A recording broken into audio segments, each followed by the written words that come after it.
Buenas para todos, vamos a hablar acerca de crisis hipertensivas.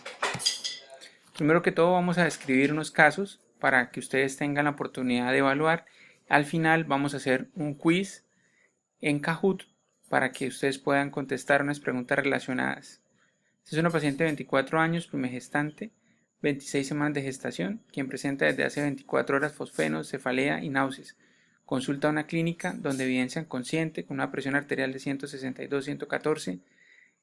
¿Qué consideran? Entonces, crisis hipertensiva, tipo urgencia o tipo emergencia. ¿Dónde la hospitalizarían? ¿En piso, en unidad de cuidado intermedio o en unidad de cuidado intensivo? ¿Qué tipo de tratamiento le darían? Nifedipino, labetalol, hidralazina, nitroglicerina, enalapril, sublingual, oral. Este es otro paciente para que ustedes puedan analizar. Paciente de 64 años, obeso, hipertenso y lipidémico, con pobre adherencia al tratamiento médico, quien ingresa al hospital por dolor torácico opresivo irradiado en mitad de las escápulas y asociado a disnea. Evidencian al examen físico una presión arterial de 185-124, una masa pulsátil en el abdomen, unos pulsos disminuidos generalizados, de menor intensidad en miembros inferiores y con un trazo electrocardiográfico que tiene un índice de Sokolov-Lyon de 56. ¿Qué diagnóstico realizan en este paciente?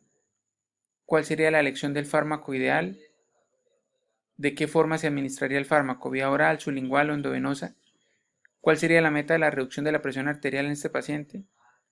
¿Importa reducir o no la frecuencia cardíaca? Ahora esta paciente es una paciente de género femenino de 59 años, hipertensa. Refieren los familiares que en la última semana no toleró adecuadamente el antihipertensivo por tos, por lo cual fue autosuspendido. Presenta un cuadro de 2 horas de cefalea súbita, intensa y posteriormente hemiplegia derecha. Parálisis facial central izquierda, disartria marcada, ingresa consciente con una presión arterial de 220-156, un NISH de 20. ¿Qué diagnóstico realiza en esta paciente? ¿Cuál sería el fármaco de elección? Nitroprusiato, labetalol, hidralazina, nitroglicerina, captopril, propanolol. ¿Se realizaría trombolisis en esta paciente o no?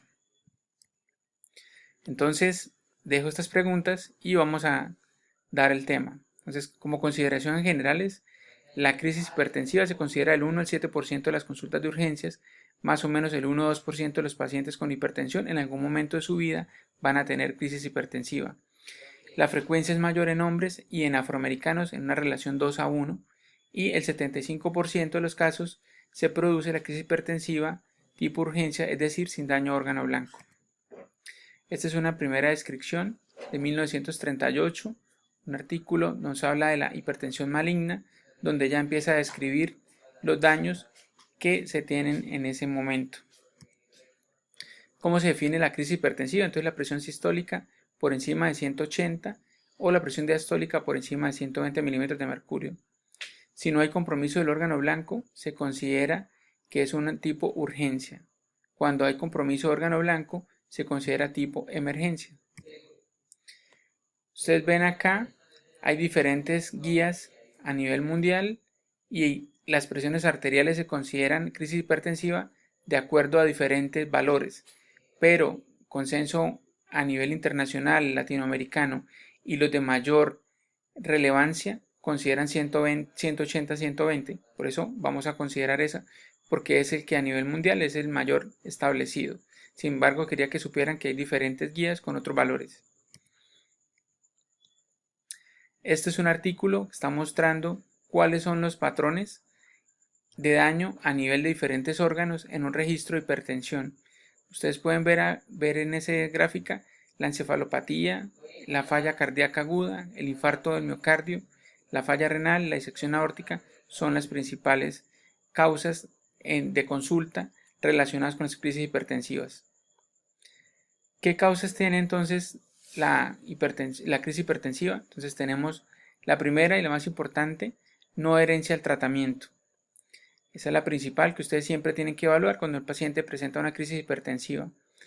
Otras son enfermedades renovasculares, muy frecuente en ese grupo, la estenosis de la arteria renal, enfermedades del parénquima renal como falla renal, nefritis, endocrinas son menos frecuentes, tenemos feocromocitoma, síndrome de Cushing, y por algunos fármacos como supresión de clonidina, betabloqueadores, conidina, hiperreactividad autonómica y el sistema nervioso central con infartos o hemorragia cerebral y relacionados a nivel de embarazo con preeclampsia.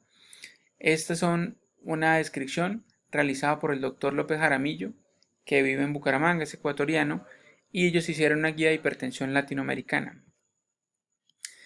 Esta es una gráfica para mostrar toda la mejoría que hay de la sobrevida en los pacientes de los últimos 40 años. Como ustedes pueden ver, desde 1967 la mortalidad era alrededor del 70% o la sobrevida alrededor del 31%, y ya hacia el año 2008 tiene una sobrevida del 91% o una mortalidad alrededor del 9-10%. Esto se debe a que fundamentalmente ha mejorado nuestro conocimiento, nuestra mecánica de trabajo a nivel de cuidados intermedios, cuidados intensivos, y que hay nuevos fármacos para poder controlar adecuadamente, y que adicionalmente hay una monitorización más adecuada.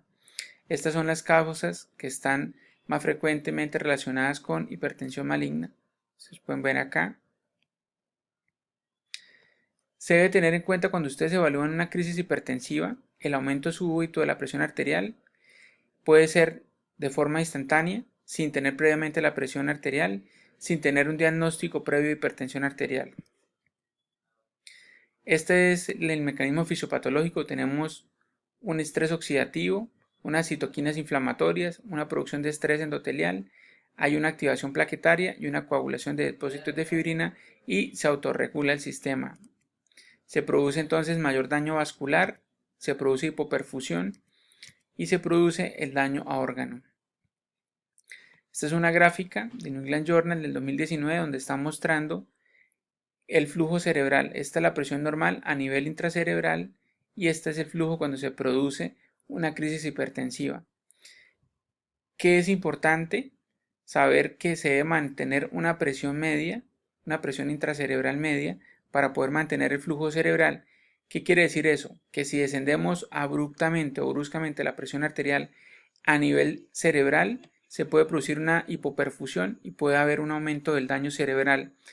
Esto relacionado a un ataque cerebrovascular, por lo cual debemos seguir las recomendaciones que vamos a exponer posteriormente. Posibilidades entonces cuando nos enfrentamos a un paciente con una elevación de la presión arterial por encima de 180/20. Entonces tenemos urgencia hipertensiva, que es la presión elevada sin daño a órgano blanco, la emergencia hipertensiva, es decir, con daño a órgano blanco, puede ser corazón, riñón, cerebro, la hipertensión crónica no controlada y la pseudocrisis. Las emergencias hipertensivas podemos tener alteraciones neurológicas, cardiovasculares, principalmente la falla cardíaca, renales, y las urgencias hipertensivas, hipertensión maligna acelerada, periodos perioperatorios y quirúrgicos o posquirúrgicos, exceso de catecolaminas, crisis de pánico, trasplantados. Los síntomas. Esta es una tabla mostrando las diferencias entre los síntomas. Tenemos tipo emergencia, los síntomas puede haber cefalea, dolor torácico dependiendo del órgano relacionado, puede haber adicionalmente, por ejemplo, hematuria en el daño renal o en el compromiso renal, y en el tipo de urgencias mínimo. Hay elevación aguda de la presión arterial, hay daño de órgano blanco a nivel de la tipo de emergencia, y ojo con respecto a la reducción de la presión arterial, la tipo de emergencia debe ser reducida de minutos a horas, mientras que el tipo de urgencias debe ser reducida la presión arterial de horas a días. Esto también es importante. Los pacientes que presenten una crisis hipertensiva deben ser evaluados para hipertensión secundaria, que en algunas estadísticas refieren que es alrededor del 10 o el 11%. Entonces, siempre que un paciente presente crisis hipertensiva, debe realizarse una evaluación de hipertensión secundaria, llámese feocromocitoma, síndrome de apnea obstructiva del sueño, hiperaldosteronismo. Vamos a hablar acerca de la presentación clínica de la crisis hipertensiva. Este es un estudio de 180 pacientes prospectivo donde evaluaron las urgencias de atención primaria y las características de la población. ¿Qué encontraron ellos? Que las presentaciones más frecuentes están relacionadas con cefalea y adicionalmente dolor torácico o disnea. Esto es lo más importante de los pacientes que presentaron crisis hipertensiva en ese grupo estudiado.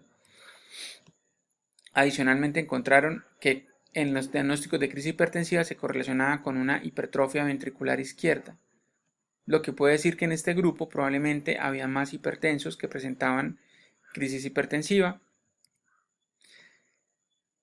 ¿Cómo clasificamos la crisis hipertensiva? Entonces, recordemos, la clasificamos como tipo urgencia o tipo emergencia. La tipo emergencia es la que tiene la elevación por encima de 180/20, pero adicionalmente tiene un compromiso de órgano blanco. ¿Cómo debe ser el tratamiento? Que era una de las preguntas al inicio. Entonces, la tipo emergencia siempre debe ser ingresada a unidad de cuidados intensivos. Se debe hacer monitorización, ojalá a nivel de línea arterial, generalmente a nivel de la arteria radial, para poder medir la presión arterial minuto a minuto, segundo a segundo. Se deben administrar siempre los medicamentos de forma endovenosa o intravenosa para que actúen más rápido y poderlos controlar. Y la tipo urgencia tiene la misma cifra de presión arterial, pero la presión arterial se debe reducir gradualmente. Recuerden que entre días y a semanas prácticamente, mientras que el tratamiento en la crisis de emergencia se debe reducir en horas. ¿Qué evaluación tenemos que hacer en los pacientes? Tenemos que realizar la historia clínica, preguntar antecedentes importantes, si tiene hipertensión, si ha tenido crisis hipertensiva, si tiene algún consumo de sustancias psicoactivas, si ha hecho supresión de los fármacos, si se ha automedicado con sustancias diferentes a las que toman normalmente. Al examen físico tenemos que hacer un examen físico exhaustivo para determinar si el paciente tiene vestigios o tiene algunas cosas que nos hagan pensar en que tenga una hipertensión secundaria. Evaluar si tiene antecedente de trauma craneal, síntomas neurológicos, agitación, delirio, estupor y, importantísimo, mirar si el paciente está focalizado, es decir, si tiene una hemiparesia o una hemiplegia o si tiene disestesias en un lado del cuerpo, por ejemplo. Esto nos haría pensar en que el paciente tenga probablemente un stroke o un ataque cerebrovascular. Se le debe realizar la fundoscopia para mirar si el paciente tiene un órgano blanco en retina, hemorragias en llama, manchas algodonosas o papiledema. Esta es una gráfica mostrando normal y mostrando ya con las lesiones severas a nivel retiniano. Entonces, tenemos que evaluar si el paciente tiene náuseas, vómito, dolor torácico, dolor en la espalda, dificultad respiratoria y tener la consideración si la paciente es mujer y está en embarazo para poder determinar qué tipo de medicamentos se pueden dar. Se deben evaluar los fármacos si el paciente consume adicionalmente cocaína o anfetaminas, si tiene reciente interrupción de la clonidina o los betabloqueadores. Y es importante evaluar en estos pacientes entonces si tiene estigmas para pensar en hipertensión secundaria. Por ejemplo, este paciente de la gráfica, vemos que tiene un cuello corto, que adicionalmente tiene un perímetro abdominal aumentado, un índice de masa corporal elevado, y al interrogatorio el paciente tiene ronquidos, se queda dormido en el día, tiene cefalea matutina, pérdida de concentración, irritabilidad. Entonces sospechamos un síndrome de apnea obstructiva del sueño. ¿Qué debemos hacer? Un cuestionario, se llama cuestionario de Edward, en el cual podemos determinar si tiene una probabilidad intermedia o alta para tener SAOS y posteriormente realizar una polisomnografía que nos define el índice de apnea y hipopnea para poder caracterizarlo si es severo y necesita CPAP o si es intermedio, depende de las características clínicas o si está bajo.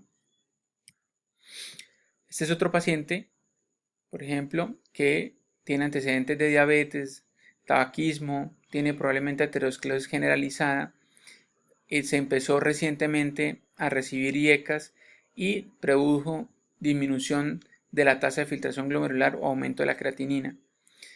Ha tenido edema pulmonar flash o recurrente y tiene un empeoramiento súbito de la presión arterial. Entonces, al examen físico encontramos una hipertrofia ventricular izquierda, hacemos un monitoreo que nos reporta severa hipertensión de tipo nocturno con aumento de la presión en la noche. Tiene una tasa de filtración glomerular disminuida, una renina en plasma disminuida y un potasio y sodio disminuidos. Al examen físico, disminución de pulsos.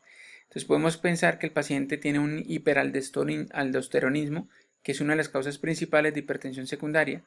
¿Cómo se tamizan estos pacientes? entonces se puede realizar una aldosterona o una renina. Pero en este caso, en el paciente, por ejemplo, si encontramos un soplo, acá podemos pensar más en que el paciente pueda tener adicionalmente una enfermedad arterial a nivel de la arteria renal, es decir, una estenosis de la arteria renal. ¿Qué debemos realizar? Un Doppler duplex y confirmamos el diagnóstico y posteriormente se hace una angiotomografía o un TAC de las arterias renales para poder evaluar adecuadamente si tiene obstrucción o no. Esta es una chica, tiene consulta por fatiga, tiene permanentemente debilidad muscular, tiene poliduria, polidixia, estreñimiento. Le podemos pedir un mapa. El monitoreo ambulatorio de presión arterial nos revela una severa hipertensión, una disminución de la presión arterial exagerada en la noche. Al examen físico tiene hipertrofia ventricular y realizamos los laboratorios. Nos damos cuenta que tiene aldosterona aumentada en plasma y en orina, una renina disminuida en plasma y alteración al nivel de los electrolitos. Como importante, el potasio está disminuido, tiene una hipocalemia. Podemos pensar entonces en esta paciente también en un hiperaldosteronismo y para poderlo realizar o para poder tamizar adecuadamente debemos hacer el índice de renina-aldosterona y con este, si está por encima de 35, consideramos que probablemente tiene un hiperaldosteronismo y pasamos a hacer unas pruebas confirmatorias. Posteriormente, si son positivas, realizamos un TAC o una resonancia de las glándulas suprarrenales y posteriormente se puede pasar a realizar procedimiento en estas glándulas y suprimir la causa que está produciendo la hipertensión. Debemos definir el daño en órgano blanco. ¿Cómo hacemos esto? Entonces debemos realizar electrocardiograma, una placa de tórax. Si pensamos, por ejemplo, que el paciente tiene edema pulmonar, un examen de orina muy sencillo para mirar si tiene microalbuminuria o si tiene hematuria el paciente, unos electrolitos séricos y la creatinina que en falla renal están aumentados y podría ser agudamente por la crisis hipertensiva. Troponinas cardíacas, un set para mirar si el paciente está adicionalmente haciendo falla cardíaca o está haciendo un evento coronario, una angina o un infarto asociado a una crisis hipertensiva tipo emergencia. Una tomografía o resonancia de cerebro para descartar que no tenga un ataque cerebrovascular y un TAC con contraste o resonancia magnética al tórax o ecocardiograma transesofágico si sospechamos de una disección aórtica. Obviamente la clínica es supremamente importante, no vamos a pedir todos estos exámenes de una vez, sino que vamos enfocados con base en nuestro criterio diagnóstico y en el interrogatorio que hayamos hecho al paciente y los hallazgos al examen físico. Vamos a entrar a hablar de emergencia hipertensiva. Entonces tenemos diferentes órganos blancos a nivel cardíaco o vascular, disección aórtica, falla cardíaca, edema pulmonar. A nivel renal, falla renal aguda, podemos visualizar o evaluar hematuria.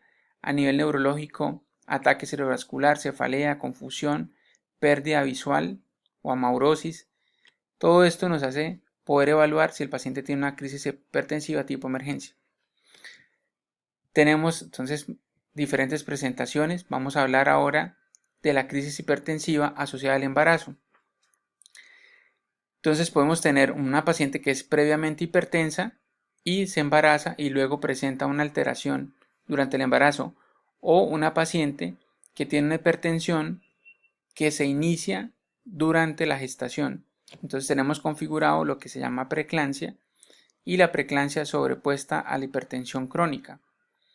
¿Qué es preeclampsia por definición? Una paciente embarazada que está después de la semana 20, generalmente presenta cifras tensionales elevadas y presenta algunas alteraciones que nos hacen configurar este diagnóstico y que aumentan la posibilidad de que el feto tenga sufrimiento fetal y fallecimiento.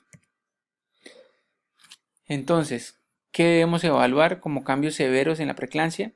Entonces, en este momento se cambia el corte de los valores de la presión arterial. Como vemos en preeclampsia, ya el corte no es 180-120, sino es 160-110. Y adicionalmente podemos encontrar disminución de las plaquetas o trombocitopenia por debajo de 100.000, elevación de las enzimas hepáticas el doble de lo normal, dolor epigástrico o en hipocondrio derecho, síntomas visuales como fosfenos o manchas que el paciente refiere que ve, falla renal con una creatinina por encima de 1.1 o 2 veces el basal de la paciente, edema pulmonar adicionalmente. ¿Qué cambios fisiológicos hay que tener en cuenta en el embarazo? Que la resistencia vascular sistémica está disminuida, el gasto cardíaco está aumentado principalmente en el embarazo. Entonces, en la hipertensión gestacional también va a aumentarse estos cambios. Y en preeclampsia, si la resistencia vascular va a estar incrementada y el gasto cardíaco va a estar disminuido. El síndrome de Hell. El síndrome de Hell es una complicación o una extensión de lo que está pasando en la mujer con preeclampsia. Entonces, los criterios diagnósticos puede tener hemólisis, que es destrucción de los glóbulos rojos, puede haber esquistocitos en el extendido de sangre periférico, puede haber la LDH aumentada, actoglobina disminuida, bilirrubina total incrementada y disminución del hematocrito o incremento del hematocrito. Adicionalmente puede haber transaminasas elevadas por encima de 70, plaquetas por debajo de 100.000. ¿Qué debemos tener en cuenta en el tratamiento? Lo que algunos fármacos son teratogénicos o que producen daño a nivel del feto. Entonces debemos evaluar esta clasificación para evitar un daño en ese feto, en esa nueva vida. ¿Qué se recomienda? No usar en las embarazadas ni ECA, ni ARA2, ni antagonistas de receptores de aldosterona, porque en algunos estudios han mostrado que podría tener efecto teratogénico. ¿Cuáles medicamentos están aprobados durante la gestación? Para el caso de hipertensión o preeclampsia, magnesio, labetalol, lo resalto, la hidralazina y el nifedipino. Acá estamos viendo el labetalol, es un beta bloqueador no selectivo y un receptor alfa 1 bloqueador. Efectos colaterales puede tener broncoconstricción, fatiga, letargo, tolerancia al ejercicio, pero es el mejor fármaco. Se puede usar también hidralazina, que es un vasodilatador directo, puede producir palpitaciones, taquicardia, o usualmente, o lo más común, usamos nifedipino, pero en el tipo de crisis hipertensivas tipo urgencias, que es la forma oral que podríamos manejarla. Esta es una gráfica que está mostrando cómo podemos evaluar o cómo podemos tratar un paciente con una crisis hipertensiva en embarazo. Podemos iniciar con labetalol. Si persisten las cifras tensionales elevadas, entonces iniciamos 20 miligramos endovenoso, a los 2 minutos se puede repetir, luego repetimos el bolo a los 10 minutos y si persiste volvemos a aplicar 40 miligramos, si persiste administramos 80 y vamos así titulando. Si persiste ya empezamos a usar hidralazina y si persiste obtenemos una consulta de la parte de urgencia, o sea, ya debería ir el paciente a cuidado intensivo a hacer toda la monitorización.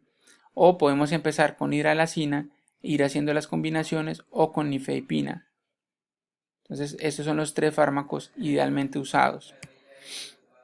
Hay que tener en cuenta que el paciente embarazada con preeclampsia se le debe colocar sulfato de magnesio y el sulfato de magnesio puede producir una intoxicación, que es importante que evaluemos al examen físico de estos pacientes los reflejos ostotendinosos y con base en los reflejos podemos correlacionar con el grado de severidad o intoxicación de la paciente y obviamente si está con arreflexia, con tendencia a la reflexia, debemos disminuir la dosis o suspenderlas, porque si no la paciente puede llegar a un paro cardíaco.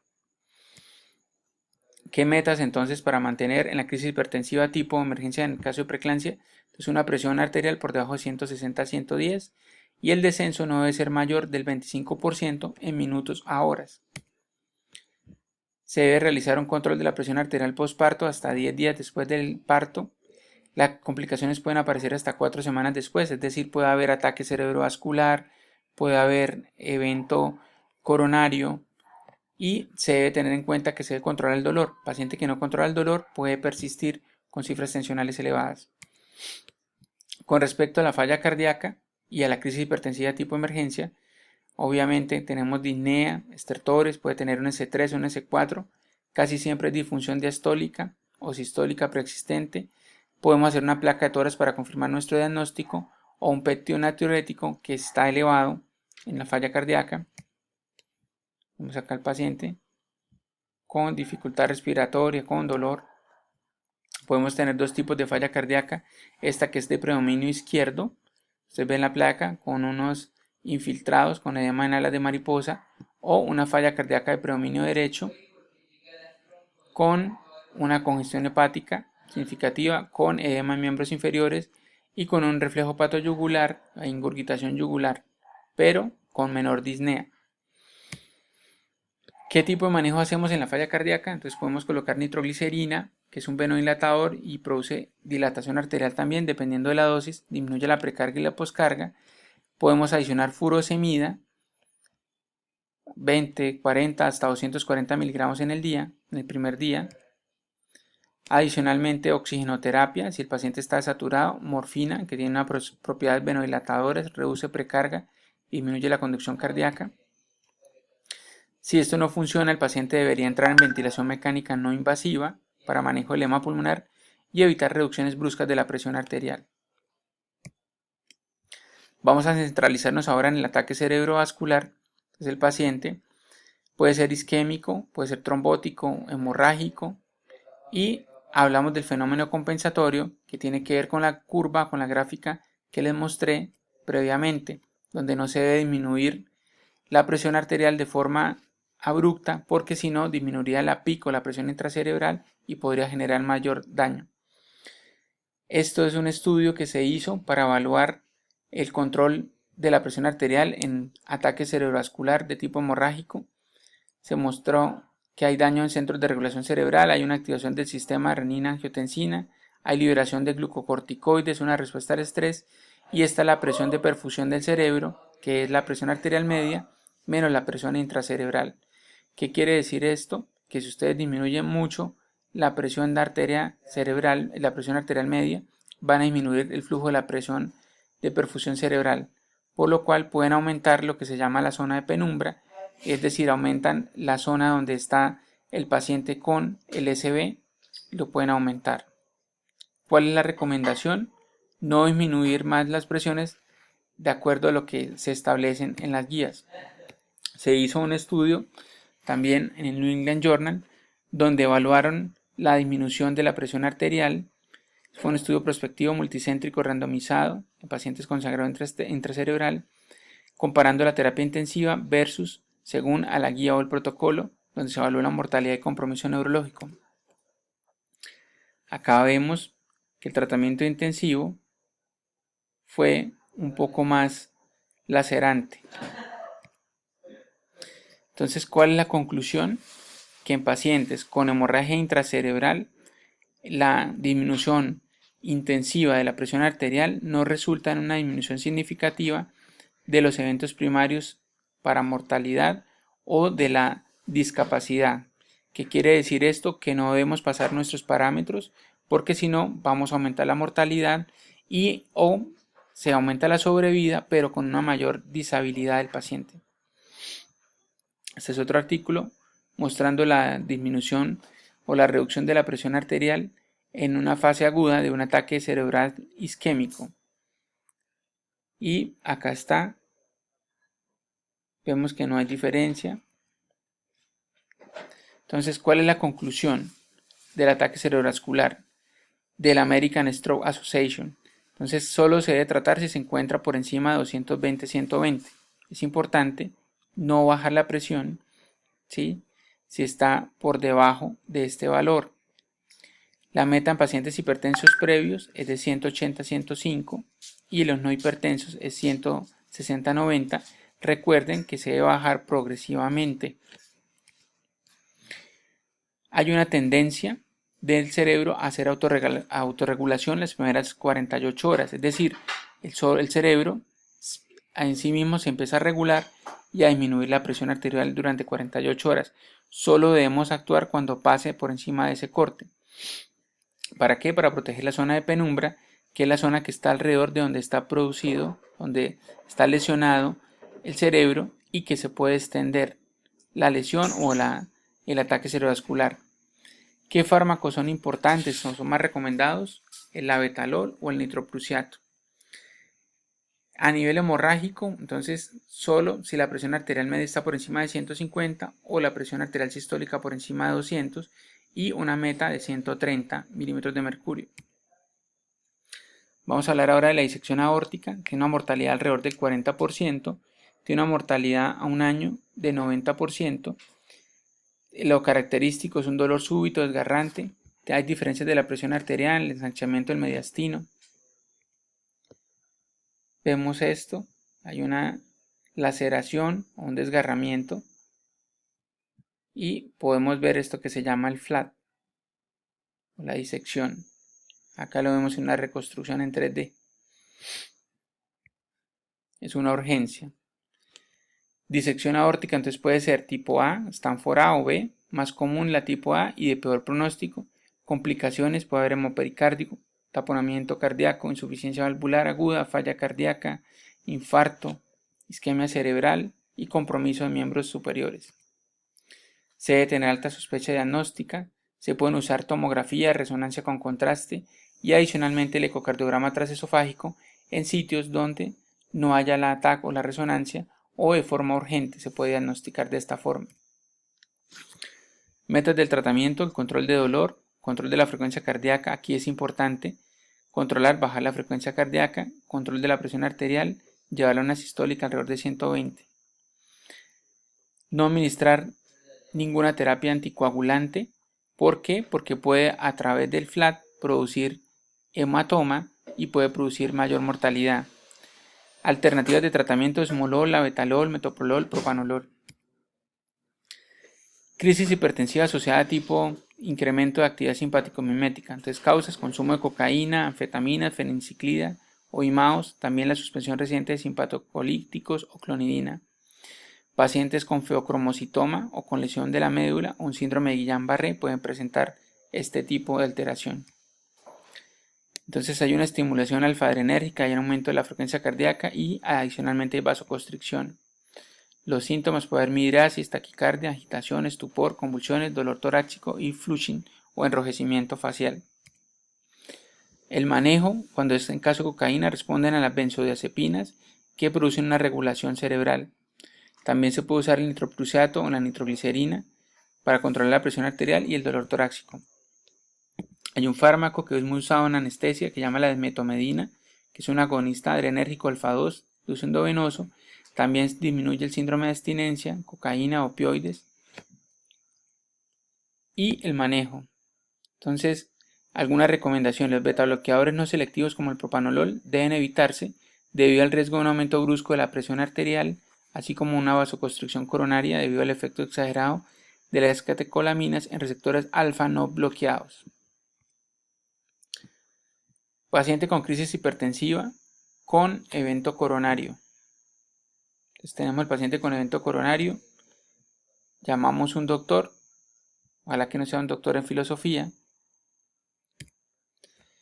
y obviamente tenemos que evaluar las características del dolor, ya saben, ¿no? Para recordar: dolor opresivo, dolor retroesternal, puede ser irradiado a mandíbula, puede ser irradiado a miembros superiores, principalmente el lado izquierdo, hiperhidrosis, náuseas, o tenemos equivalentes anginosos como la apnea. Evaluar los cambios electrocardiográficos: alteración de la onda T, T picudas, T negativas, supra, infranivel del ST, elevación de biomarcadores, activación de la cascada de la coagulación por estrés endotelial, aumento de la demanda y disminución del aporte también puede producir eventos coronarios. Y el manejo, principalmente la nitroglicerina para producir disminución de la presión arterial o la betalol, y las metas en este caso ya van alrededor de 120-125 para la sistólica y de 70-75 para la diastólica. Crisis hipertensiva tipo perioperatoria, entonces mayor frecuencia en procedimientos como endarterectomía carotidia, cirugía de aorta abdominal, cirugías de cuello, neurocirugía. La meta, las cifras de presión arterial deben ser alrededor de 140-90 en este tipo de emergencia. Se debe hacer monitoreo estricto. Puede haber picos de hipertensión por infarto del miocardio, falla renal, SB o sangrados. Entonces, dentro del quirófano hay que estar muy pendiente. ¿Qué algoritmo de manejo vamos a usar? Entonces debemos enfocar, preguntar al paciente si tiene historia de hipertensión arterial, si tiene antecedentes patológicos, cuál es la presión arterial usual, si el paciente consume medicamentos para la presión arterial, cuáles son las dosis y la herencia, si tiene consumo de sustancias psicoactivas o IMAOs, si ha hecho suspensión abrupta de betabloqueadores o de clonidina. Si se trata de una emergencia hipertensiva, es decir, si tiene órgano blanco afectado, o una urgencia hipertensiva. ¿Es una hipertensión primaria o secundaria? ¿Cuál es el órgano afectado? ¿Cuál es el lugar adecuado para el manejo? ¿Cuál es la meta de la terapia? ¿Y qué medicamentos seleccionar? Debemos hacer monitorización con línea arterial, monitoreo cardioisoscópico y oxigenoterapia. Esta es una muestra de lo que debemos hacer: presión arterial elevada, definir si tiene daño de órgano blanco, mirar para clínicos como electrolitos, creatinina, pectio natriurético, electrocardiograma, evaluar si tiene órgano blanco, por ejemplo en el cerebro, si presenta algún síntoma, hacerle tomografía o resonancia, y realizar acceso endovenoso. En el caso que tenga ausencia de síntomas, en examen físico, evaluar si la presión sigue persistentemente elevada o no, realizar exámenes, fundoscopia, y si es así, se da medicamentos orales, una corta observación. Si el paciente está bien, ya se puede ir para la casa, o el resto, si sigue elevando la presión y pasa a crisis hipertensiva, hospitalizarlo. Este es otro modelo: evaluar si tiene falla cardíaca, falla renal, se confirma si persiste la presión arterial después de 20-30 minutos, si persisten los síntomas, se considera tipo urgencia y se le adiciona medicamentos endovenosos. Si se puede controlar la presión arterial, se va para la casa. Y en el tipo de emergencia, recordar que siempre va a cuidado intensivo, manejo endovenoso, y se le deben realizar obviamente una monitorización más estricta. Las metas. Entonces, descripción de algunas de las metas ya las había mencionado previamente, las dejo acá en esta gráfica, en esta tabla. Son más metas.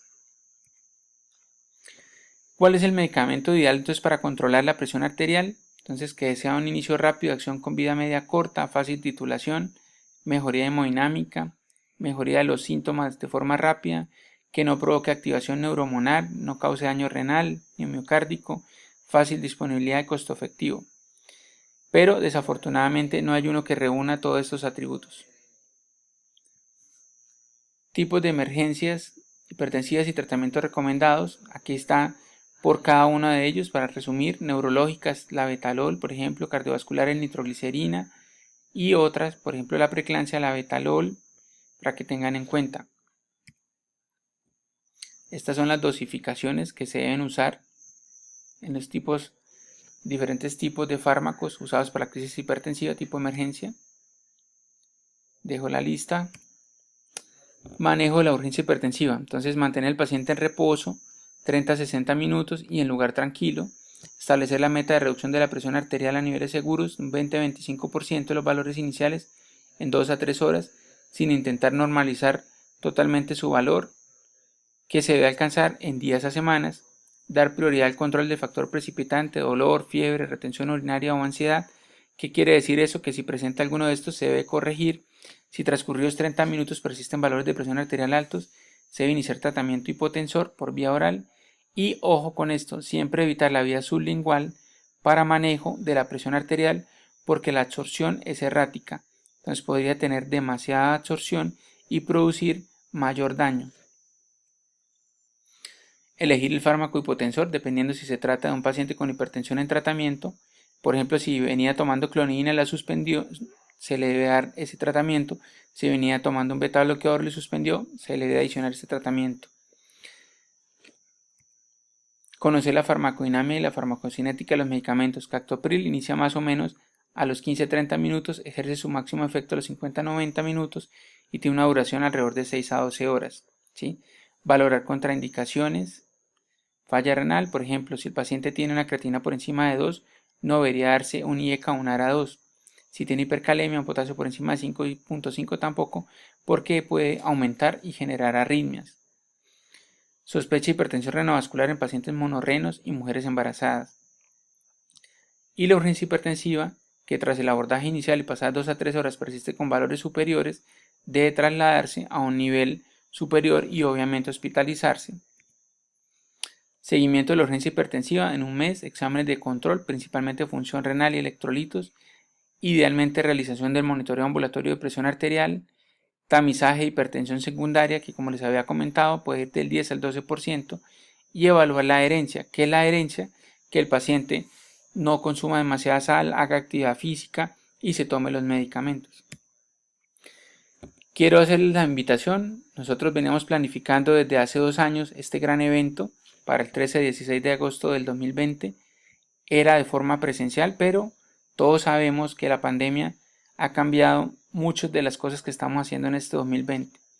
Sin embargo, la ACMI, la Asociación Colombiana de Medicina Interna, decidió hacerlo virtual y lo vamos a desarrollar en estos días. Los invito para que puedan entrar. Esto es un acceso completamente gratuito. Hay aproximadamente 60 conferencistas internacionales y vamos a estar ilustrando en diferentes temas. Y muchas gracias a todos. Los voy a dejar con Víctor, quien va a realizar un quiz a nivel de Kahoot. Muchas gracias.